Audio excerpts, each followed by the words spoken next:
The 2008 financial meltdown, with subsequent bank bailouts and a cycle of austerity, led to the weakening of the public's trust in governments and institutions.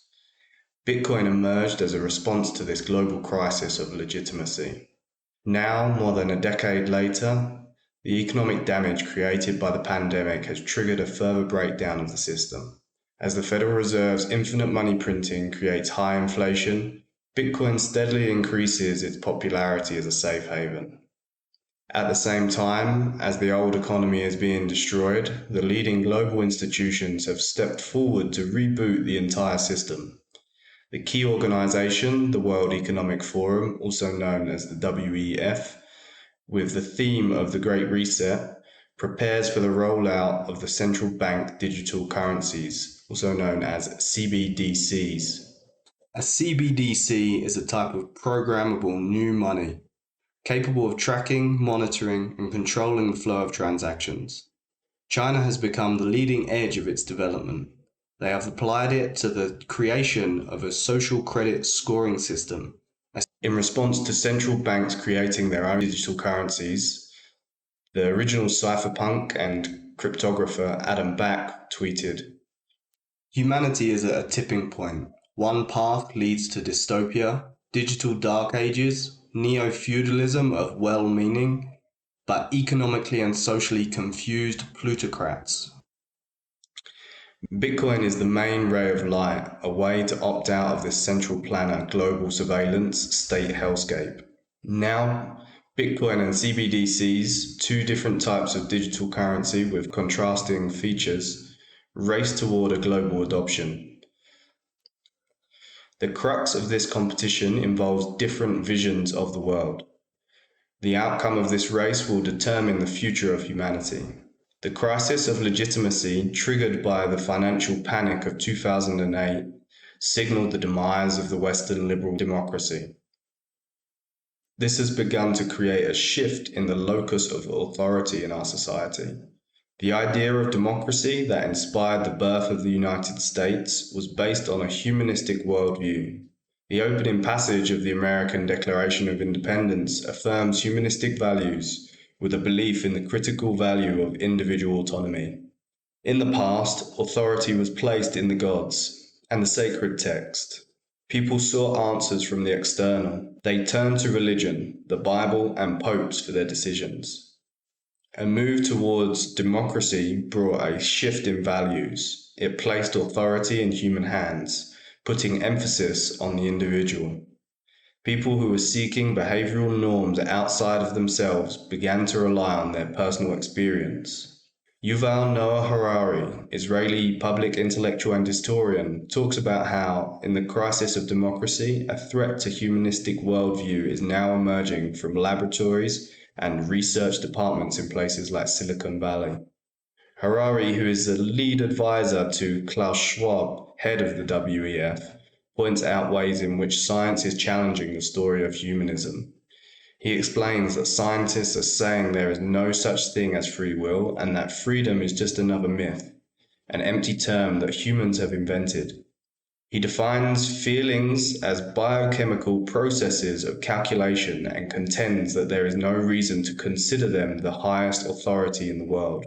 Harari, who is praised by the likes of Mark Zuckerberg and Bill Gates, and celebrated by tech workers in Silicon Valley, explains how in this twilight of democracy, authority is now once again moving away from humans. This time, he states it's not some gods above the clouds that control human destiny, but algorithms and data in the clouds of the Amazon and big tech giants. Harari describes a new revolution happening around this shift in authority. It is led by a techno-religion, the ideology that technology provides salvation. He explains that this techno-religion is a data religion within which data and information becomes a supreme source of authority and of the meaning in the world. Techno-religion makes us believe that technology knows more about us than we do ourselves. It tells us don't listen to feeling or gut intuition, just turn to data. Acting as a spokesperson for this new sect of techno-religion, Harari predicts a coming of a future without humanity. Homo sapiens are in their last generation, he says. He states that humans like you and I will disappear and that the Earth will be dominated by very different kinds of beings or entities. Under the new authority of algorithms, Harari describes how human beings are viewed as no longer spiritual souls but become hackable animals. Some saw what was coming and warned about the potential machine takeover of the world and the elimination of human beings. Julian Assange, WikiLeaks publisher and one of the most notable cypherpunks, was aware of this trend from early on. Speaking out against these assaults on humanity, he called on those who are technologically capable to take up strong cryptography as a non-violent weapon to defend individual liberty. Assange warned us, "The future of humanity is the struggle between humans that control machines and machines that control humans." As central planners try to deploy CBDCs to push their techno-religious movement, a breakthrough in computer science has brought us an alternative vision of the future of humanity. There was an inherent weakness in the system of representative democracy. The mysterious creator of Bitcoin, Satoshi Nakamoto, recognized that this system was not adequate by itself to secure the value of freedom and the place of individuals as supreme authority in the system. Those who have gained control over the production of money have created an economic system that works to their advantage. Concentration of economic power in a few hands turned democracy into a system of control. With sophisticated methods of persuasion, through use of propaganda and PR under the guise of democracy, the population was subjected to manipulation of their feelings. By challenging the monopoly of money, Bitcoin, cypherpunk's holy grail, has enabled economic liberty. Using the principle of don't trust, verify, this technology places the source of legitimacy with individuals for the first time in history. Rather than residing in the clouds of tech giants, authority is now descending into the human heart. The birth of Bitcoin has helped creativity and freedom of expression to flourish, creating the resurgence of the arts. It now inspires a new renaissance of humanism. Before the Renaissance, history was seen as being shaped by divine forces. With the advent of the Renaissance, beginning in the 14th century in Italy, this view shifted. The Renaissance placed human beings at the center of life. A man was regarded as a partner in the creation of gods, to actively engage in shaping the course of their own lives. Just as the Renaissance placed emphasis on the individual, now, the Bitcoin Renaissance 2.0 creates sovereign individuals, enabling human beings to truly come alive. People from all nations with different backgrounds started to align themselves with humanistic ideals that exist at the core of Bitcoin. Through meetups and conferences, they are now finding one another. They begin to speak the same language and share values. Transcending their cultural differences, they have become Bitcoiners. They are bearers of humanity, beginning to claim the source of authority in human imagination. This is now creating a humanistic movement, generating a force strong enough to counter the techno-revolution.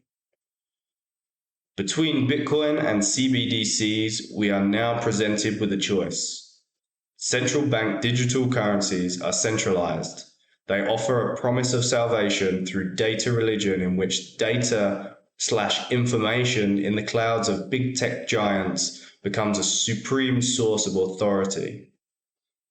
We are once again made to rely on authority outside of us, this time on external algorithms. Bitcoin is decentralized. It presents an alternative model of salvation via proof of work, where we no longer need to trust authorities outside of ourselves. Through each individual voluntarily participating in a network of consensus, we can engage in validating our own truth. While a path of technological salvation moves a society towards the post-human era, Bitcoin, pro-human technology, inspires each individual to create a new world of humanism. El Salvador, the country that first declared Bitcoin legal tender, has become a center of this Renaissance 2.0. They are leading the way. Using Bitcoin as a tool, the President Nayib Bukele began to stand up against the central banks and their financial imperialism. As the leaders of G7 members are trying to launch centrally controlled digital slave coins, Bukele engages in efforts to increase Bitcoin adoption to open up a path of self-determination. This is attracting creative minds and talents from all over the world. Paulo Ardonio, CTO of Bitfinex, the world's leading digital asset exchange, is working to provide a platform for financial freedom. Along with these efforts to expand Bitcoin adoption, he aims to maximize decentralization by developing Keet, peer-to-peer chat apps that are built without any central server. He tweeted, "We can't leave our personal digital life in the hands of corporations that have milked customer data until the last drop. Peer-to-peer maximalism is the future." What is Keet? Keet is a peer-to-peer messaging application built using the HolePunch platform. It allows for high-quality and low-latency data streams between users without any centralized server. It even integrates with Bitcoin Lightning. A tweet: "Bitcoin Lightning is now live on Keet." Can El Salvador, under Bukele's leadership and his policy of economic liberty, engage people in proof of work to organize a network toward the salvation of humanity? Positive changes are already happening. Bitcoin Renaissance 2.0 inspires new ideas, bringing in investors and capital to help people build alternatives to big data and centralized cloud products to enable freedom. We human beings share our destiny. The life of all species is intertwined. Our choices and actions affect one another. With the accelerated speed of technological advancement, as we are being quietly transported into a virtual reality, are we leaving behind our own body, our soul, and the earth? Without human beings who can feel, what would happen to the earth, trees, and all animals? We Bitcoiners are custodians for this planet.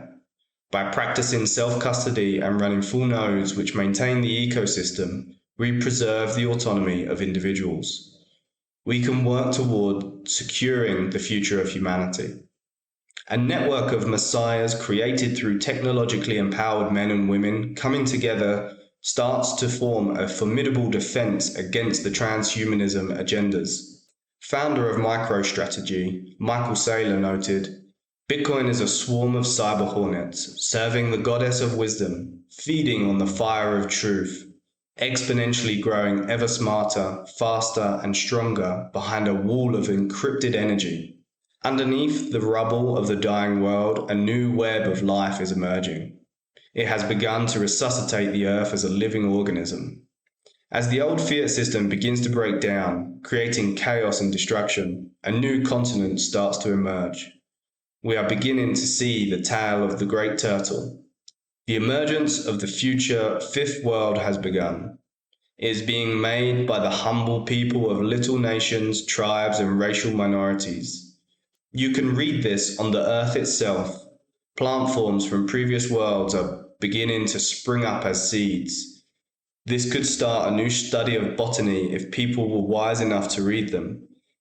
The same kinds of seeds are being planted in the sky as stars. The same kinds of seeds are being planted in our hearts. Bitcoin presents a humanistic alternative to technological salvation. Hyper-Bitcoinization has just begun. We are adopting Bitcoin."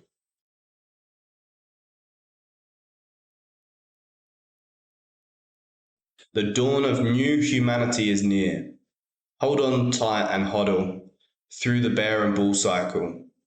With hearts that beat every 10 minutes, we human beings can claim our freedom and responsibility to steward Mother Earth and all of her creation. Post-production by Murdoch Media.